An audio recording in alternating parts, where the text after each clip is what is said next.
என்னதான் நம்ம எவ்வளோ பெரிய ஆடு வளர்ப்பு தொழில், ஆடு வளர்ப்பு பிஸ்னஸ் பண்ணிகிட்டு இருந்தாலும், அதில் ஒரு மிகப்பெரிய பிரச்சனையை ஃபேஸ் பண்ணுறது என்னவா இருக்கும் அப்படின்னா, குட்டி போட்டதுக்கப்புறம் பார்த்தீங்கன்னா, குட்டிகளுக்கு பால் பத்த மாட்டேங்குது. கரெக்ட்டுங்களா? குட்டிகளுக்கு தாயாடிடமிருந்து பால் பத்த மாட்டேங்குது. இந்த ஒரு இஷ்யூ, இந்த ஒரு பிரச்சனை எல்லாருமே சொல்கிறீங்க. ஆக்சுவலாக அது ஏற்றுக்கொள்ளக்கூடிய விஷயந்தான். ஆமாம், பத்தாது தாங்க.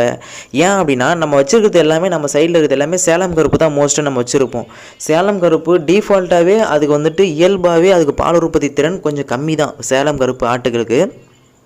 ஒரு சில ஆடுகள்லாம் இருக்குது, அதாவது பால் உற்பத்திக்குன்னே ஸ்பெஷலான ஆடுகள்லாம் இருக்குது. லைக் இந்த மாதிரி தலைச்சேரி ஆடுகள், இதெல்லாம் பார்த்தீங்கன்னா பால் உற்பத்திக்குன்னே ஸ்பெஷலாக இருக்கும். பட் ஆனால் ப்ரீடிங்கில் கொஞ்சம் கம்மியாக இருக்கும். உங்களுக்கு புரியும்னு நினைக்கிறேன். இப்போது சேலம் கருப்பு எடுத்திங்கன்னா 4 குட்டி 2 குட்டிலாம் போடும். ஆனால் தலைச்சேரி 1 குட்டி தான் போடும். பிகாஸ் அந்த ஃபீடிங் வந்துட்டு அதிகமாக இருக்கும், அதாவது பால் உற்பத்தி திறன் அதிகமாக இருக்கும். ஸோ இதுதான் கான்செப்ட்டு. இப்போ நான் என்னென்னா, நம்மளால் வந்துட்டு இப்போ சேலம் கருப்பு வளர்த்தாலும் பால் உற்பத்தி வந்து அதிகப்படுத்த முடியாதா அப்படின்னு கேட்டிங்கன்னா, இங்கே தான் ஒரு கொஷின் மார்க்கு. நம்மளால் பால் உற்பத்தி திறனை அதிகப்படுத்த முடியும், ஆனால் அதனுடைய கெப்பாசிட்டிக்கு தகுந்த அளவுக்கு தான் நம்ம அதிகப்படுத்த முடியும். இப்போ எப்படின்னா, இப்போது நார்மலாக நல்லா பால் சேலம் கருப்புலேயே சொல்கிறேன் நான். இப்போ எக்ஸாம்பிளுக்கு நல்லா வந்துட்டு பால் உற்பத்தி திறன் இருக்கிற ஒரு ஆடு எவ்வளோ கறக்கும் அப்படின்னு பார்த்தீங்க அப்படின்னா 2லேருந்து 3 லிட்டர் வரைக்கும் கறக்கும். ஆக்சுவலாக அதனுடைய கெப்பாசிட்டி மேக்ஸிமம் ரொம்ப மேக்ஸிமம்.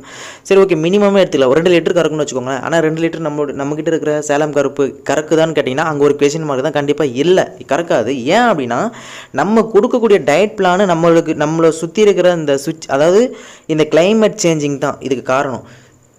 ஓகேங்களா? இதனால் வந்துட்டு பால் உற்பத்தி திறனை அதிகப்படுத்தவே முடியாதுன்னு கேட்டிங்கன்னா, ஆமாம் முடியாது தான். ஆனால் அதுக்கான சொல்யூஷன் இருக்குது. சில விஷயங்கள் நம்ம பண்ணுறது மூலிமா, கரெக்டாக ஃபாலோ பண்ணுறது மூலிமா, ஆனால் கொஞ்சம் அதிகரிக்கல. எப்படி அதிகரிக்கலாம்னா, இப்போ டெய்லியும் 1 லிட்டர் கறக்குதுன்னு வச்சுக்கோங்களேன், ஒரு 1.5 லிட்டராக கறக்கலாம். ஓகேங்களா? 1.5 லிட்டருக்கு அதிகப்படுத்தலாம். அதுக்கு மேலே அதிகப்படுத்த முடியாது. ஆனால் 1.5 லிட்டரு இந்த மாதிரி கொஞ்சம் கொஞ்சமாக அதிகப்படுத்த இம்ப்ரூவ் பண்ணலாம். ஆனால் ஓகேங்களா? ஆனால் வந்துட்டு கம்ப்ளீட்டாக இம்ப்ரூவ் பண்ண முடியாது. கொஞ்சம் கொஞ்சமாக இம்ப்ரூவ் பண்ணி இப்போ டெய்லி 1 லிட்டருக்கு குடிக்கிற ஆடு நம்ம இந்த விஷயங்கள்லாம் ஃபாலோ பண்ணுறதுன்னா ஒரு 1.5 லிட்டர் கிடைக்கும்ப்பா அப்படின்னா ஒரு 5லேருந்து 9 மாதம் வரைக்கும் பால் கொடுக்குங்க. ஆக்சுவலாக இது வந்துட்டு அப்ராக்சிமேட்டாக சொல்கிறேன், 5லேருந்து 9 மாதம் வரைக்கும் கொடுக்கும் ஆவரேஜாக.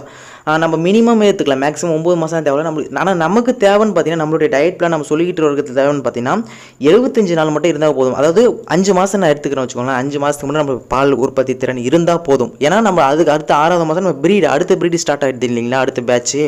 ஸோ அதனால் சொல்கிறேன் நான், நம்மளுக்கு தேவை 5 மாதம். நான் 5 மாதத்துக்கு மட்டும் நான் சொல்கிறேன் இப்போது. அப்போ 5 மாதத்துக்கு சொல்கிறேன்னா 5 மாதத்துக்கு மட்டும் நம்ம பால் உற்பத்தி நம்ம தாயாட்டுலேருந்து பால் எதிர்பார்த்தா மட்டும் போதும். 5 மாதத்துக்கு அப்புறம் தேவையில்லைன்ற மாதிரி சொல்கிறேன். ஓகேங்களா? ஏன் அப்படின்னா, ஆக்சுவலாக அதிலே நான் ஷார்ட் லிஸ்ட் பண்ணி 3 மாதத்துக்கு தான் தேவைன்ற மாதிரி நான் வச்சுருக்கேன் பிளான். ஓகே, நம்ம சொல்லி கொடுத்துட்ருக்கோம் நம்ம சேனலில். எப்படின்னா 3 மாதத்துக்கு அப்புறம் நம்ம வந்துட்டு அந்த ப்ரீடிங்கு அந்த குட்டி ஆளுக்கு வந்துட்டு அடுத்த டயட் பிளான் கொண்டு வந்துடும். அதாவது 3 மாதத்துக்கு அப்புறம் பிரித்து கொண்டு